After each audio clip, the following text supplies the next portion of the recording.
Selamat datang di World 24 Hours, pusat informasi dunia dalam 24 jam terakhir. Kami rangkum peristiwa penting dari seluruh penjuru dunia, ringkas dan terpercaya. Jangan lupa untuk subscribe agar kamu selalu update dengan berita terkini setiap hari. Selamat datang di World 24 Hours, info padat langsung masuk. Hari ini kita bahas salah satu berita yang bikin heboh. KPK menyita uang $1 juta AS dalam kasus korupsi jual beli gas di PT Perusahaan Gas Negara atau PGN. Bukan cuma soal angkanya yang fantastis, tapi karena ini melibatkan sektor vital yang menyangkut hajat hidup orang banyak, gas. Mari kita bahas dari awal. PGN adalah anak perusahaan dari Pertamina yang bergerak di bidang distribusi dan niaga gas bumi. Sebagai BUMN, peran PGN sangat strategis dalam menjaga pasokan energi nasional, terutama untuk sektor industri dan rumah tangga. Tapi di balik perannya yang besar, ada dugaan permainan kotor yang sedang diselidiki oleh Komisi Pemberantasan Korupsi KPK, menemukan indikasi bahwa ada permainan dalam proses jual beli gas, yang biasanya terjadi lewat skema tender atau kontrak jangka panjang dengan mitra bisnis. Nah, dalam proses itu, diduga ada pihak-pihak yang bermain, menyisipkan biaya-biaya tidak sah, yang ujung-ujungnya menjadi suap atau gratifikasi. Dari hasil penyelidikan awal, KPK menyita uang sebesar $1 juta AS. Ini bukan jumlah kecil. Kalau kita konversi dengan kurs sekarang, angkanya lebih dari 16 miliar rupiah. Uang ini ditemukan dalam berbagai bentuk, termasuk tunai dan rekening-rekening yang sudah dibekukan. Biasanya, dalam kasus seperti ini, penyidik akan menelusuri aliran dana itu. Dari mana asalnya, siapa yang menerima, dan untuk kepentingan apa. Termasuk siapa saja pejabat PGN yang terlibat, siapa mitra bisnis yang diduga menyuap, dan bagaimana pola permainannya. Kasus korupsi seperti ini biasanya melibatkan lebih dari satu orang. Ada yang jadi pengatur, ada yang jadi eksekutor, dan ada yang jadi perantara. KPK akan membongkar seluruh jaringannya. Bisa jadi ini baru puncak gunung es dari korupsi yang lebih besar di sektor energi. Yang menarik, sampai sekarang KPK belum mengumumkan siapa tersangka resminya. Tapi itu wajar. KPK biasanya butuh waktu untuk mengumpulkan bukti yang kuat sebelum menetapkan tersangka.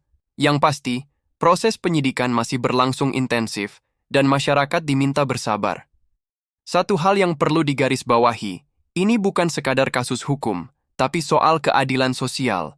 Karena kalau perusahaan negara seperti PGN bisa dimanipulasi oleh orang-orang serakah, maka rakyat yang paling dirugikan. Bayangkan, kalau ada fee gelap dalam proses jual beli gas, maka harga jual bisa jadi tidak efisien. Bisa jadi harga gas lebih mahal dari yang seharusnya, atau pasokan jadi tidak stabil karena dipermainkan oleh oknum. Akibatnya, industri bisa terganggu, dan ujung-ujungnya ekonomi nasional bisa ikut terpengaruh. Selain itu, korupsi di sektor energi seperti ini bisa memicu ketidakpercayaan publik. Masyarakat jadi skeptis terhadap BUMN. Padahal seharusnya BUMN jadi ujung tombak pembangunan dan kemandirian ekonomi nasional. Tapi kalau malah dijadikan ladang bancakan oleh pejabatnya sendiri, maka tujuan itu akan sulit tercapai. Dalam beberapa waktu terakhir, desakan kepada pemerintah untuk memperbaiki tata kelola BUMN makin kencang.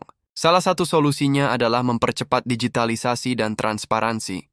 Semua proses lelang, kontrak, dan pengadaan harus terekam secara digital dan bisa diaudit kapan saja. Jangan ada lagi ruang gelap tempat korupsi bisa tumbuh subur. Publik juga berharap agar kasus ini tidak berakhir setengah jalan. Artinya, tidak hanya mengejar pelaku level bawah, tapi juga menindak siapapun yang terlibat, termasuk jika ada keterlibatan pejabat tinggi, baik di PGN maupun di kementerian terkait. Kita tahu, praktik korupsi di sektor energi bukan hal baru. Tapi justru karena itu, langkah pemberantasan harus makin tegas dan menyeluruh. Apalagi sekarang publik punya ekspektasi tinggi terhadap KPK, lembaga yang dulunya begitu ditakuti koruptor, kini harus kembali membuktikan tajinya. Dan di sisi lain, masyarakat juga perlu sadar bahwa kita punya peran. Terus awasi jalannya proses hukum ini. Suarakan di media sosial, dorong media untuk terus liput, dan jangan diam saat ada kejanggalan. Karena kalau kita semua bersatu melawan korupsi, maka tidak ada kekuatan yang bisa menutupi kejahatan itu. Itu tadi ulasan lengkap soal penyitaan $1 juta dolar dalam kasus korupsi di PJN. Kita akan terus pantau perkembangannya dan akan update lagi kalau ada penetapan tersangka atau fakta-fakta baru yang muncul. Terima kasih sudah menyimak sampai akhir. Jangan lupa like, komen, dan subscribe untuk terus dukung Word 24 Hours. Info padat langsung masuk. Sampai jumpa di video selanjutnya.